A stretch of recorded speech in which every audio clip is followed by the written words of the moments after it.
Avant la convocation, avant la perquisition, leur printemps 1943 ressemble encore à une vie normale, enfin, qui peut être normale pendant la guerre.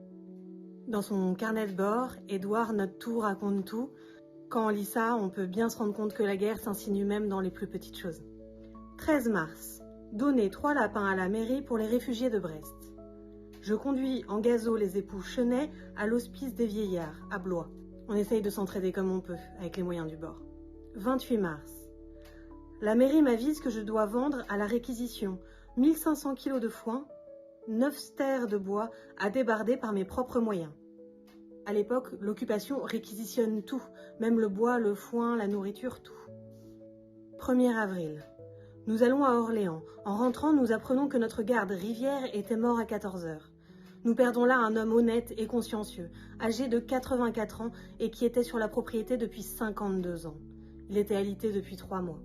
Rivière, c'était plus qu'un garde. C'était un ami de la famille qui a toujours été là. 3 avril, enterrement de Rivière. Julia nous téléphone que le docteur Aubovet a percé le tympan de Claude qui avait une menace d'otite depuis plusieurs jours. 12 avril. J'arrête les comptes de Rivière avec son fils Sévol. Je fais avec Sévol l'inventaire des objets appartenant à son père. Pouradi est convoqué à la mairie parce qu'il a placé son fils dans une ferme à l'âge de 13 ans. 16 avril. Alain arrive en vacances. 25 avril. Guy de Châtel-Perron vient ici pour 48 heures.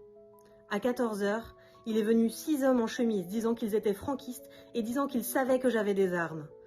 J'ai répondu que je n'avais aucune arme et qu'ils pouvaient perquisitionner. Ils m'ont dit que du moment que je n'avouais pas, ils allaient me dénoncer au SS. J'ai répondu que je ne pouvais pas donner ce que je n'avais pas. Lundi, je téléphone à la gendarmerie de La Motte pour les prévenir de cette violation de domicile et de cette accusation sans preuve. C'est formidable.